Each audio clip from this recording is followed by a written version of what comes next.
இன்றைக்கி நம்ம என்ன பார்க்க போகிறோன்னா காலம் ரெயின்ஃபோர்ஸ்மெண்ட்டு. காலம் ரெயின்ஃபோர்ஸ்மெண்ட்டில் ஸ்டீல் டீட்டெயில் பார்த்திங்க அப்படின்னா C1 காலம் அப்படின்னு கொடுத்துருப்பாங்கன்னு வச்சுக்கோங்க. ஒரு C1 காலமா இல்லை C2 காலமா ஏதோ C1 காலம்னு கொடுத்துருந்தாங்கன்னா அதில் வந்து எத்தனை ஸ்டீல் கொடுத்துருக்காங்க அப்படின்னு பார்க்கணும். இப்போ C1 காலம் 16 mm அப்படின்னு சொல்லிட்டு மேபி எத்தனை ஸ்டீலோ இப்போ வந்து இதில் எத்தனை கொடுத்துருக்காங்க அப்படின்னா 2 4 6 8 10 12. ஸோ C1 காலம் 12 அப்படின்னு கொடுத்துருப்பாங்கன்னு வச்சுக்கோங்க. 12 16 மில்லி. ஓகே, அப்போ வந்து இதில் வந்து நம்ம வந்து 12 60 மில்லி போடுறோம். ஓகேவா?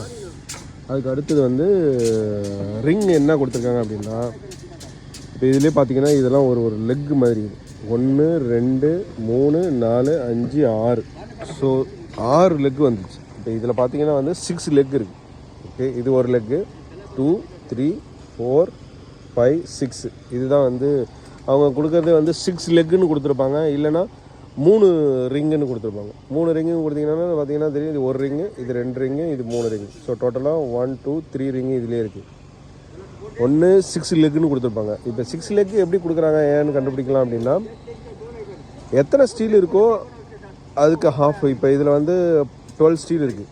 ஓகேவா? 2 4 6 8 10 12 ஸ்டீல் இருக்குது. 12 ஸ்டீலுக்கு வந்து 6 லெக் வரும். 6 லெக்குனால உங்களுக்கு 1 2 3 4 5 6 லெக். ஓகேவா? அதே மாதிரி இல்லை எப்படின்னா 3 ரிங்கு கொடுத்துருவாங்க. அப்போ 1 2 3 ரிங்கு. ஸோ இதுதான் வந்து அதில் கொடுத்துருக்கிற டீட்டெயிலுக்கான விளக்கம்.